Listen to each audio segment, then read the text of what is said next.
नमस्कार दोस्तों, Python programming language के इस सेशन में आपका स्वागत है। आज हम लोग पढ़ेंगे पाइथन वेरिएबल के बारे में। पाइथन वेरिएबल होता क्या है, बेसिकली हम लोग समझेंगे कि वेरिएबल होता क्या है। तो वेरिएबल के बारे में हम लोग जानते हैं, वेरिएबल के बारे में जानेंगे कि वेरिएबल एक टेम्पोररी नाम होता है, टेम्पोररी नाम होता है, नेम होता है, दैट असाइन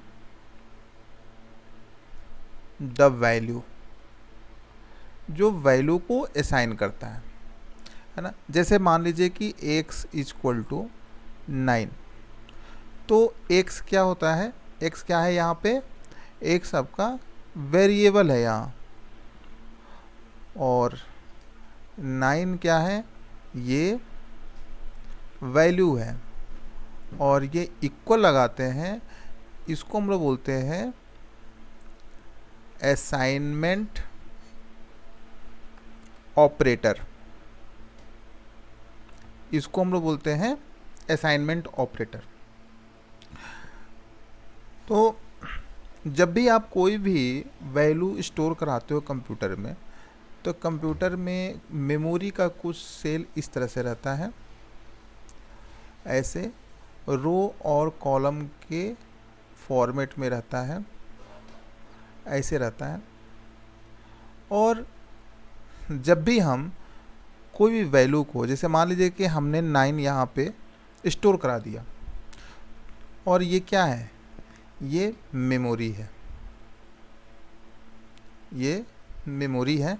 जब भी हम किसी वैल्यू को स्टोर कराते हैं तो किसी सेल में जाकर के स्टोर होता है।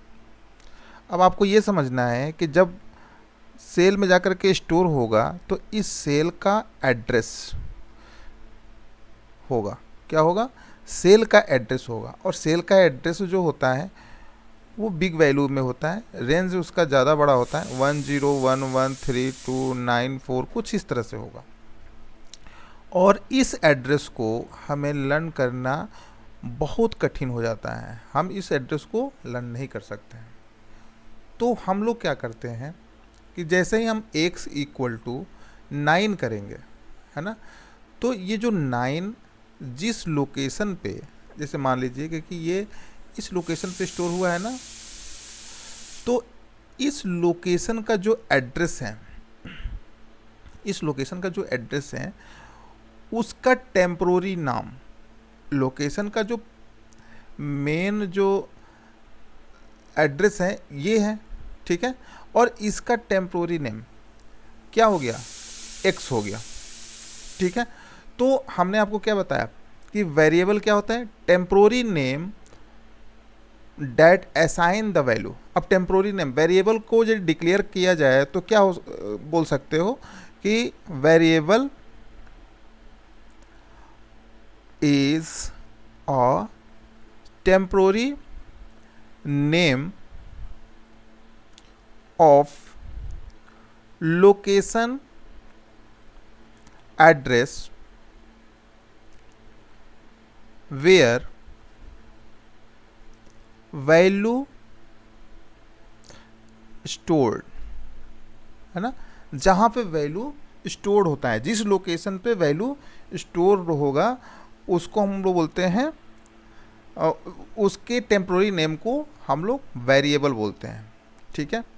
अब यहाँ पर हम आपको बता दें कि जैसे मान लीजिए कि x इक्वल टू 5 है और y इक्वल टू आदर्श है, आदर्श है। तो देखो ये एक वैल्यू इंटीजर टाइप का हुआ और ये एक वैल्यू स्ट्रिंग टाइप का हुआ, ठीक है।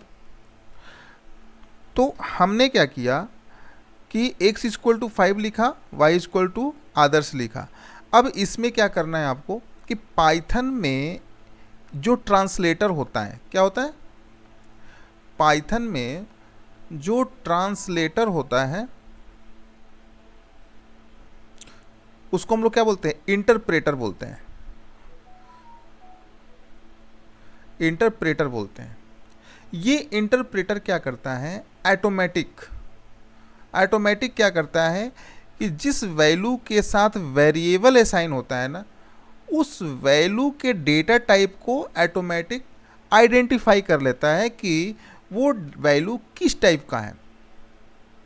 ठीक है, जैसे मान लीजिए कि x इक्वल टू 5, तो हमें ना इसमें टाइप डिफाइन करने की रिक्वायरमेंट नहीं होगी। पाइथन इंटरप्रेटेड लैंग्वेज है, तो वो क्या करेगा, ऑटोमेटिक 5 को इंटीजर ले लेगा। जैसे यहाँ पे y इक्वल टू आदर्श लिखा है, ये डबल कोट्स में लिख सकते हो या आप सिंगल कोट्स में भी लिख सकते हो, तो ये क्या कर रहा है, पाइथन जो है इन दोनों को स्ट्रिंग मानेगा। ठीक है, इन दोनों को क्या मानेगा, स्ट्रिंग मानेगा। उसी तरह से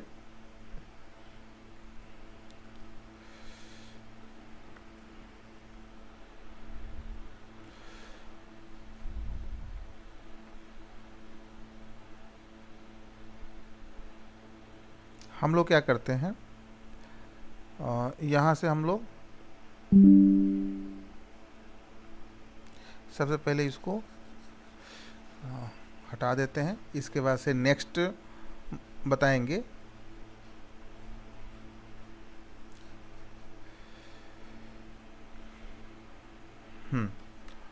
अब जैसे मान लीजिए कि हमने क्या बताया था, x इक्वल टू 5 और y equal to single quotes में आदर्श। अब इन दोनों को आप प्रिंट करा सकते हो। पाइथन में एक फंक्शन होता है प्रिंट कराने के लिए, प्रिंट फंक्शन होता है। ये प्रिंट फंक्शन पाइथन की लाइब्रेरी में ऑलरेडी डिफाइन होता है। और मैं आपको बता दूं कि जो प्रिंट फंक्शन होता है, कोई भी फंक्शन हो, फंक्शन में पैरेंथेसिस ओपन होगा और पैरेंथेसिस क्लोज होगा, उसको हम लोग बोलते हैं फंक्शन। ठीक है, इसलिए ओपन क्लोज होगा कि इसके अंदर जब वैल्यू को हम डालेंगे, पुट करेंगे, तो उसका आउटपुट निकलेगा। ठीक है, जैसे मान लीजिए कि हम यहाँ पे क्या किए, यहाँ पे हमने x लिखा, तो क्या करेगा ये, इसका आउटपुट क्या होगा, इसका आउटपुट यानी कि आउटपुट स्क्रीन पे क्या होगा, वो 5 प्रिंट करके दिखा देगा। उसी तरह से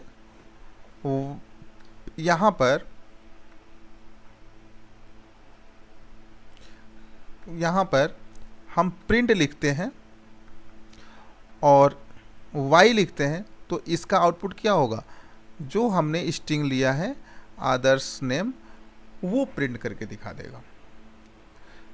ठीक है, तो पाइथन में आपको डेटा टाइप को डिफाइन करने की ज़रूरत नहीं होती है। ठीक है, यदि आप डेटा टाइप डिफाइन करना चाहते हैं, जैसे मान लीजिए कि x इक्वल टू और यहाँ पर str लिखा, जिसके अंदर 5 लिखा, तो ये 5 क्या है, 5 इंटीजर है, 5 एक इंटीजर वैल्यू है। अब ये किस में कन्वर्ट कर रहा है, स्ट्रिंग में कन्वर्ट कर रहा है, यानी कि पहले से जो वैल्यू होता है ना, और उसको दूसरे टाइप में कन्वर्ट करते हैं, उसको हम लोग बोलते हैं टाइप कास्टिंग। क्या बोलेंगे, टाइप कास्टिंग बोलेंगे। जैसे मान लीजिए कि y इक्वल टू इंटीजर लिखा हमने, और हमने क्या लिखा है, यहाँ पे 5 लिखा। ठीक है, तो y की वैल्यू इंटीजर ही रहेगी। क्या रहेगा, इंटीजर, यानी कि y इक्वल टू 3 रहेगा। और यहाँ पे x इक्वल टू लिखा था, x इक्वल टू str5, इसका रिजल्ट क्या आएगा, सिंगल कोट्स में 5 आएगा, क्योंकि ये स्ट्रिंग में कन्वर्ट कर रहा है। ठीक है,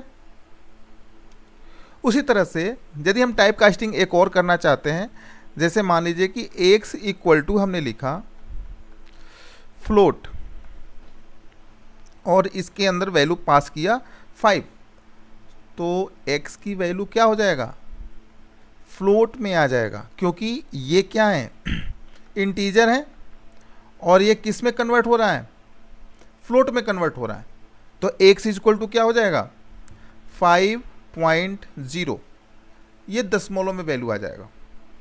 इसी को हम लोग बोलते हैं टाइप कास्टिंग।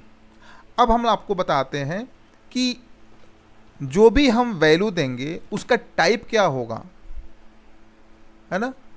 प्रोग्राम में हम लोग उसका टाइप कैसे आउटपुट में निकालेंगे वो हम बताने जा रहे हैं। तो सबसे पहले इसको हम लोग रफ कर लेते हैं।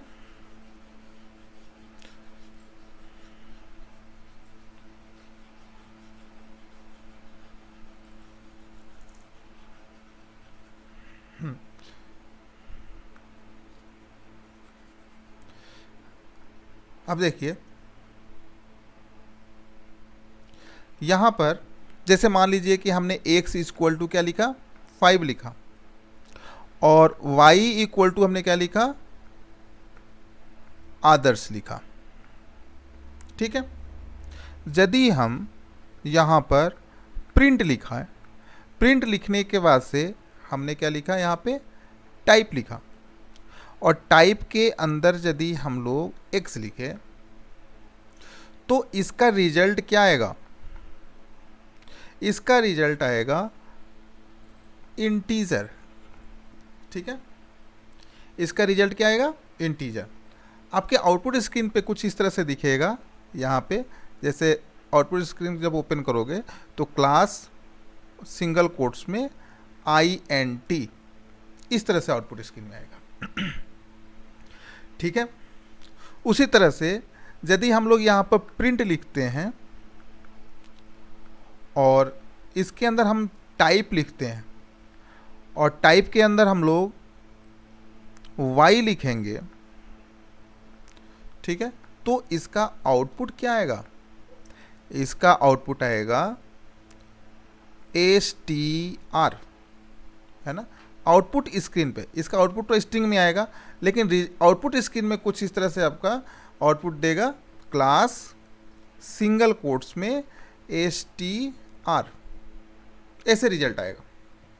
ठीक है, अब यहाँ पे आप लोगों को समझना है, आपके माइंड में ये क्वेश्चन जरूर आएगा कि ये प्रिंट तो ये एक फंक्शन हो गया जिसमें ये पैरेंथेसिस ओपन है, यहाँ पे पैरेंथेसिस क्लोज है, ये भी पैरेंथेसिस ओपन है, यहाँ पे भी पैरेंथेसिस क्लोज है, लेकिन ये टाइप क्या है, टाइप भी आपके लिए ये फंक्शन है।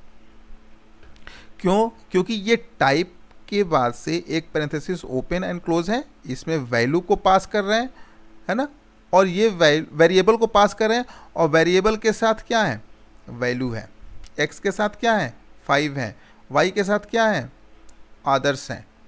तो 5 और आदर्श ये जो नेम है ये क्या है, वैल्यू है। तो यदि हम वेरिएबल को यहाँ पे पास करेंगे तो ये क्या करेगा, टाइप बताएगा। ठीक है, टाइप दिखाएगा कि ये टाइप क्या है। ठीक है, तो ये तो आप लोगों को समझ में आ गया होगा कि पाइथन वेरिएबल क्या होता है ना।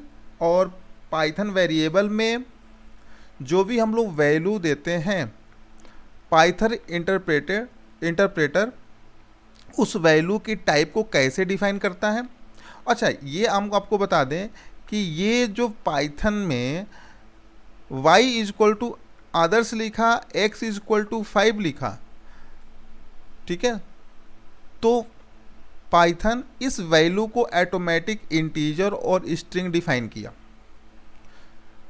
ये किस केस में होता है कि पाइथन ऑटोमेटिक वैल्यू को आइडेंटिफाई करता है, जब वैल्यू दिया हो। तो जैसे मान लीजिए कि यहाँ पे हमने लिखा x इक्वल टू 5.6, ये वैल्यू क्या है, वैल्यू गिवन है।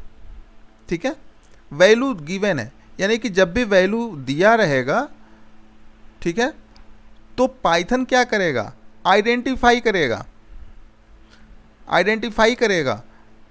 टाइप ऑफ वैल्यू, वैल्यू के टाइप को डिफाइन करेगा, आइडेंटिफाई कर देगा। लेकिन when we input value on run time, जब भी हम लोग रन कराने के टाइम वैल्यू को इनपुट कराते हैं तब क्या होता है? जब भी हम लोग वैल्यू को इनपुट कराते हैं, कब? जब प्रोग्राम रन हो जाता है तब। तो क्या होता है? तो हम आपको बताने जा रहे हैं क्या होता है। ये तो समझ में आ गया। अब इसमें देखिए, जब वैल्यू को इनपुट कराएंगे तो पाइथन क्या होगा? पाइथन क्या करता है कि वो वैल्यू हमेशा स्ट्रिंग रीड करता है। ठीक है, जैसे मान लो कि x है, x इक्वल टू हमें इनपुट कराना है, तो यहाँ पर इंटीजर लिखना होता है और यहाँ पर हमें इनपुट लिखना होता है, फिर उसके बाद से इंटर अ नंबर। ठीक है, अब ये आपको समझाना है हमें कि देखो, इनपुट तो एक फंक्शन है और इंट भी यहाँ पे एक फंक्शन का वर्क कर रहा है। इनपुट क्या कर रहा है? वैल्यू को इनपुट करा रहा है। और कौन से वैल्यू को इनपुट कराएगा? जो वैल्यू इनपुट होगा ये कन्वर्ट इनटू इंटीजर, है ना? किस में कन्वर्ट हो जाएगा? इंटीजर में कन्वर्ट हो जाएगा। क्यों? क्योंकि पाइथन हमेशा स्ट्रिंग वैल्यू को रीड करता है। ठीक है, कैसे? जैसे मान लीजिए कि हम यहाँ पे लिखे y इक्वल टू और सिंपल से लिखे इनपुट, और यहाँ पे लिखेंगे इंटर अ वैल्यू। हम यहाँ पे कोई भी वैल्यू इनपुट करा रहे हैं।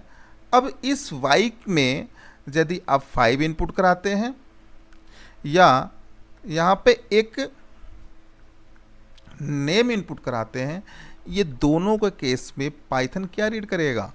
स्ट्रिंग रीड करेगा। ठीक है, स्ट्रिंग रीड करेगा। लेकिन इसी में हम यदि इंट फंक्शन लगा देंगे, अभी लगाना नहीं, इसमें यहाँ पे हम लगा दिए हैं, इसमें यदि हम लोग इंट फंक्शन लगा देंगे तो ये किस में कन्वर्ट कर देगा? इंटीजर में कन्वर्ट कर देगा। ठीक है दोस्तों, तो ये आप लोगों को समझ में आ गया होगा। आगे हम लोग प्रोग्राम करेंगे तो समझेंगे और भी चीज़ें। ठीक है, इसके नेक्स्ट सेशन में हम आप लोगों को पढ़ाएंगे डेटा टाइप क्या होता है, डेटा टाइप कितने प्रकार के होते हैं, ये सारा चीज़ हम आगे वाले वीडियो में पढ़ेंगे। धन्यवाद।